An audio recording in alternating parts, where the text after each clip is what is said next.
परिचय। अर्जुन और उसके पिता गर्मियों के लिए वस्त्र खरीदने निकले हैं। वे दोनों ऐसे वस्त्र ढूंढ रहे हैं जो शीतल, आरामदायक, हल्के और रखरखाव से मुक्त हों। अर्जुन ने एक सूती शर्ट चुनी। पिता को वह पसंद नहीं आई क्योंकि यह भारी थी और यह आसानी से सिकुड़ जाती है। तब अर्जुन ने एक सिंथेटिक शर्ट चुनी जो हल्की थी और यह सिकुड़ती नहीं थी। उसके पिता ने इसे भी नापसंद कर दिया क्योंकि यह नमी को अच्छे से सोखती नहीं है। अंततः 2 लंबे घंटों के बाद उन्हें वह शर्ट मिल गई जो मिले जुले कपड़े की बनी थी और उसमें वो सभी विशेषताएं थीं जो वो ढूंढ रहे थे। इस पाठ में हम रेशे और कपड़े के बारे में जानेंगे। आओ सीखें।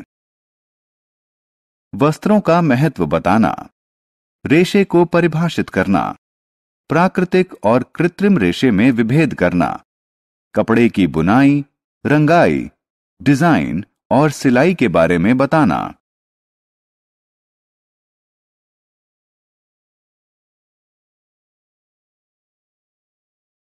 वस्त्र जो हम पहनते हैं।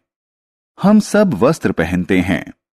वस्त्र हमें ठंड, गर्मी, बरसात, धूल और कीड़ों से बचाते हैं। हम मौसम और अपने काम के अनुसार वस्त्रों का चयन करते हैं।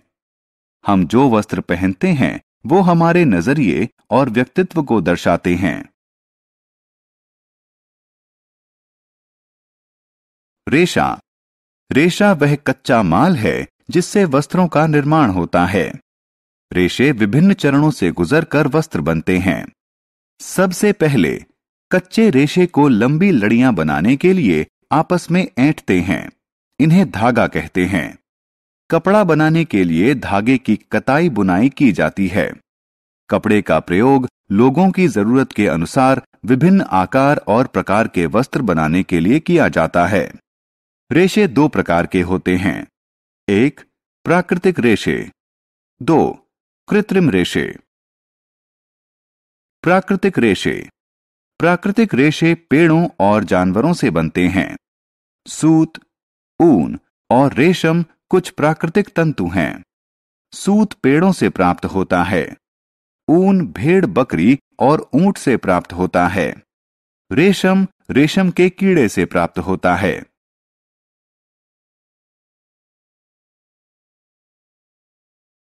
कृत्रिम रेशे। कृत्रिम रेशे मानव निर्मित होते हैं।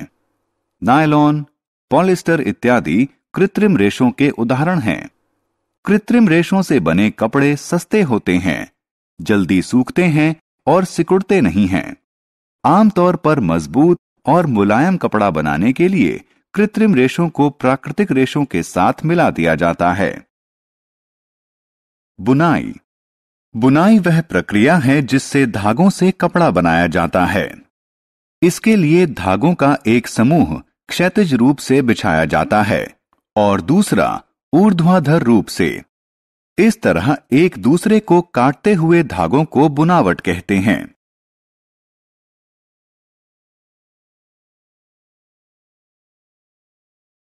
परिष्करण। वह प्रक्रिया जिससे कपड़े की दिखावट और उपयोगिता में सुधार हो उसे परिष्करण कहते हैं। कपड़ों को दिए जाने वाले कुछ महत्वपूर्ण परिष्करण हैं। ब्रशिंग। ब्रश करने की प्रक्रिया से छोटे और ढीले तंतु कपड़े से निकल जाते हैं। कैलेंडरिंग। कैलेंडरिंग की प्रक्रिया से कपड़े की मुलायमियत और चमक बढ़ती है। ब्लीचिंग। ब्लीचिंग की प्रक्रिया से कच्चे कपड़े का प्राकृतिक रंग छूट जाता है।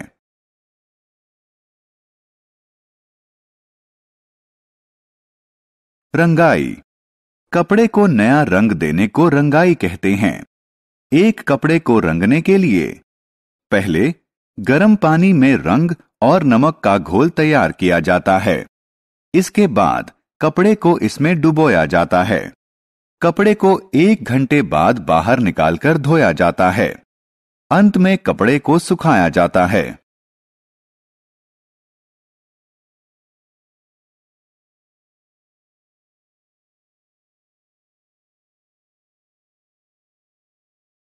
डिजाइनिंग।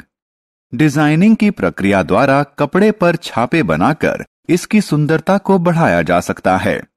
कपड़े को इनकी सहायता से डिजाइन किया जा सकता है। स्याही, रंग या कढ़ाई, पत्थर, सजावटी दाने या क्रिस्टल, लेस या जरी।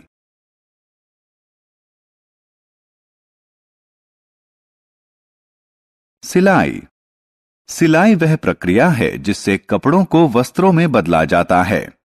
इसमें कपड़े को सुई और धागे से सिला जाता है।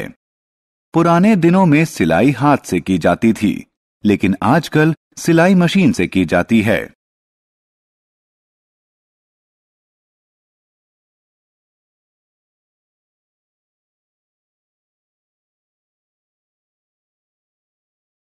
हमने क्या चर्चा की? वस्त्र हमें ठंड, गर्मी, बरसात, धूल और कीड़ों से बचाते हैं। रेशा वह कच्चा पदार्थ होता है जिसका प्रयोग कपड़ा बनाने के लिए किया जाता है। रेशे दो प्रकार के होते हैं, प्राकृतिक और कृत्रिम। प्राकृतिक रेशे पेड़ों और जानवरों से प्राप्त किए जाते हैं। कृत्रिम रेशे का निर्माण होता है।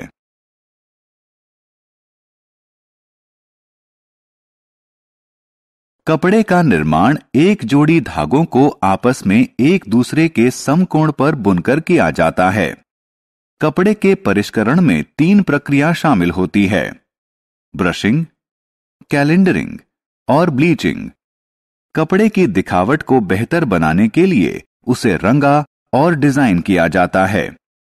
सिलाई वह प्रक्रिया है जिससे कपड़े को वस्त्र में बदला जाता है।